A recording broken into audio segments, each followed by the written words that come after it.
magluluto na naman tayo ng chicken curry.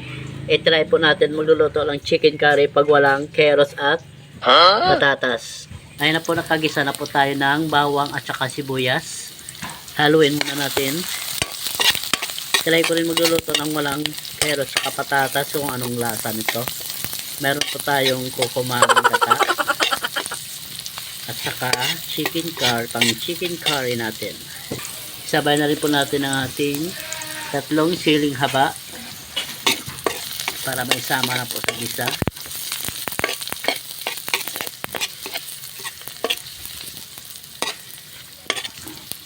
Ayan guys, gisa na po natin ating chicken. Simpleng menu lang po ito ng ating chicken curry. Kahit walang carrots at saka patatas. Oh no!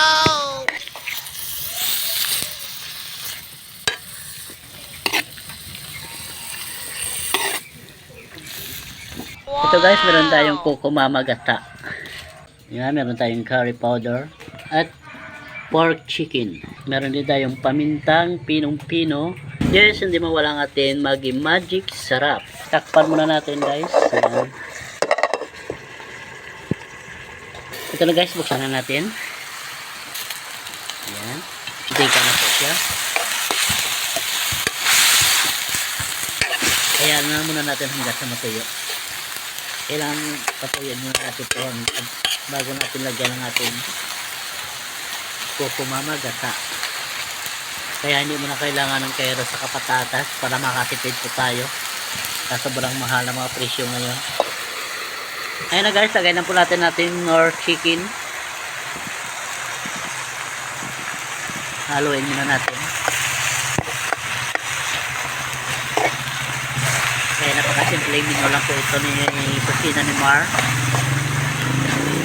Kaya muna natin ang hot water.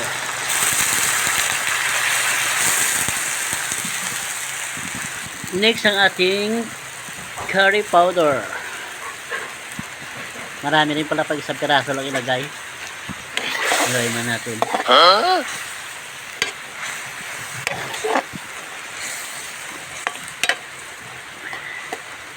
Nang walang curry powder. Ating pepper or paminta. Kunti lang ilagay natin.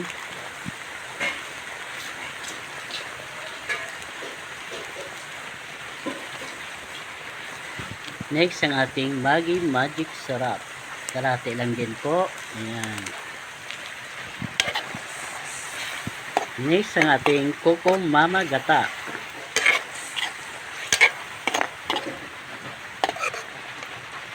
Ayan, pinakasimpleng menu ni Kusina ni Mar. Lagyan natin ang fresh mama gata. Wow! Ayan, napakalapot.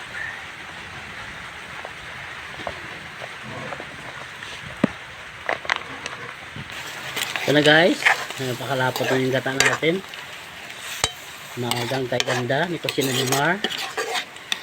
Kaya mag-iingat kayo dyan sa mga natamaan ng bagyo. Saka binabaha ngayon. Grabe na ang bagyong goreng.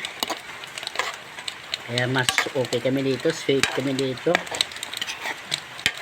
Malayo sa baha. Ayan guys, tikbag po natin. Ang okay. Wow! Wow, sarap. Okay na. Kahit hindi ka na maglagay ng asin. Tama lang ang timpla sa Nor at saka sa Magic Sarap. Ayan. Ayan muna natin sa kumulo hanggang sa lumapot. Kaya guys, kung bago pa lang kayo sa aking YouTube channel, huwag nyo kalimutan mag-subscribe at pag-click na lang po ang notification bell para updated ka pa sa aking bawat in-upload ko na video. Ito lamang ang aking pinakasimpleng menu ni Kusina ni Mar. Dahil sa hirap ng buhay ngayon, kaya tipid tayo ng mga ingredients. Maraming salamat po. And guys, lipat na natin sa ating mangkok. Ito na ang ating finished product. Wow! Simple menu lang ni Kusina ni Mar na walang carrots at saka patatas.